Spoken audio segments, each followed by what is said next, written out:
My name is Kríž. As it was mentioned, I work in STRABAG as a BIM expert in STRABAG innovation and digitalization, and we are centralizing BIM and LEAM and everything. I'm in charge for BIM project in Central Eastern Europe, and especially with regards to the transport or infrastructure projects. And today I would like to speak about the construction of R2 Kriváň Mýtna road and tell a little bit about our plans, how we want to use BIM. Okay, we can skip these initial slides because you know STRABAG, we don't have to talk about that. As for the BIM development, we use so-called BIM pilot. We have pilot projects. There are quite many activities in Slovakia and the Czech Republic. Some 10 to 15 projects that are either that we completed in the recent past or are ongoing, and it includes also R2 Kriváň Mýtna. What is important for us is the internal use case management. We listed the use cases and we took it over from a German standard. We took over this 20 use case and we added one extra, which is the machine control. That is not included in that German standard. And for every project, we defined what's going to happen with regards to these use cases. As for the actual project, R2 Kriváň Mýtna, we run it in a joint venture. And I'll be speaking specifically about our section. It is a pilot project. There are 19 road objects, 5 or 11 bridges, plus some supporting walls and protection walls. And now we are expecting, or we are waiting for the building permit. So we are not building yet. And here are the use cases. At the moment, we are at the level of or at the phase of preparation of BIM. The CDE was mentioned a number of times, and we believe that this is really the basis for everyone, so that all the partners or stakeholders can effectively communicate. We also use the Trimble Connect, and then it is connected to SharePoint, where we have our own project, and then in the SharePoint we have approval processes, etc. And then we try to connect in the Trimble Connect also with external suppliers who provide us with their models. So this is not just a mailbox. We are actually using the system to communicate with other partners. Then the bridge models are supplied by external designer. And at the beginning, we define the rules of engagement, the rules of the game in BEP. We agreed on non-graphical information, graphical information, and then we included it into so-called object catalog. And so for every object or every component, we have defined what are the parameters, and then we also agreed on data delivery process, how we are supposed to receive these models. So this is how it looks like today, although it's not finished yet. but we receive these models in certain data drops, and then it is attributed according to the object catalog. As for the road structures and then excavations, this is modeled internally based on the 2D designs that we receive from the designers. It's either in the forms of PDFs or DWGs. Then we feed it with non-graphical information that I need as the contractor, and then we produce generate two different outputs. One is the IFC for solids. That is used for the calculation, etc. And then outputs on the basis of surfaces. That's land XML, and that's for machine control. So it seems that we need to create or generate these two types of outputs. What we started with with actual surveying of the actual situation. We did the surveying with a drone.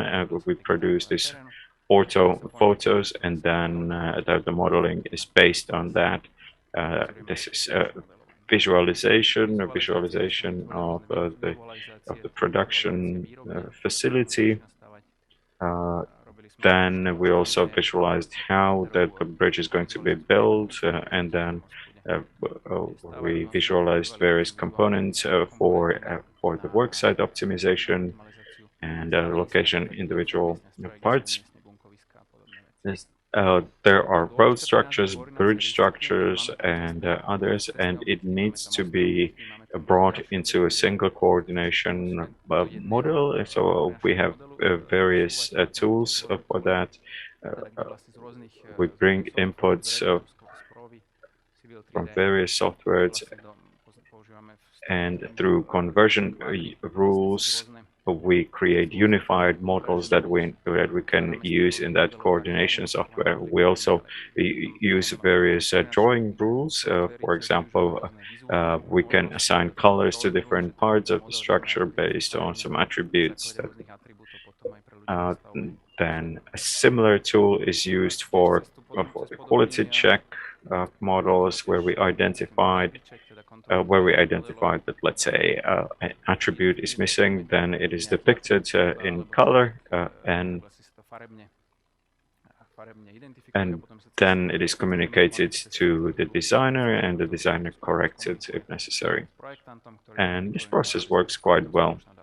Okay, another use case, since we're talking about use cases, calculation. Slowly we're starting to interconnect these drawings and these models with bill of quantities, and so this is connected with the model. So we can show the individual parts in the model, but also the bill of quantities can be very nicely generated, and we can use it also for invoices, for invoicing. Then some other things include the mass-haul logistics. We are also creating time schedules.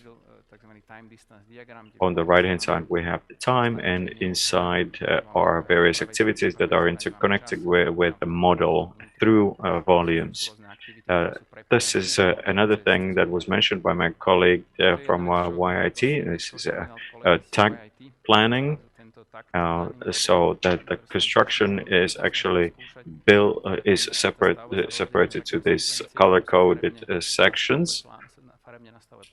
And we use sort of this post-it note with various colors, and then you can depict it in space, and whoever is doing the planning can better imagine what people would be working on at different points of time. Yes, this was already mentioned as well. It's a tool called Trimble Side Vision that we have been using successfully, and is a common data environment. We can use this augmented reality and this tool. We know where we are in space with the precision of 3 centimeters, so that the person can check if, let's say, the shaft is built where it's supposed to be built, and so they don't need a a surveyor for everything. They can do many things on their own. Okay, and what we are trying to do is to really get BIM to field and to construction site. So this is a platform for drones. We plan to oversight or overfly at the construction site with the drones, and then create the point cloud, and we can see immediately how the surface is changed, how much earth was moved, etc., and that can be used as the input for billing. So the data is processed. The only thing you have to do is to load the data from the drone, and in a few minutes you can valuable data that you can use on site and you can use in your calculations. Another thing that we would like to try, well, the latest iPhones and iPads include also the LiDAR functionality, and we would like to find out if that could be used. For example, if a foreman needs to find out what's the volume of certain excavation works, the foreman can do that using his mobile phone or iPad. And then another a large area is GIS integration. We are using ArcGIS as our web platform or our GIS platform. So we connect our BIM with GIS and with our own data.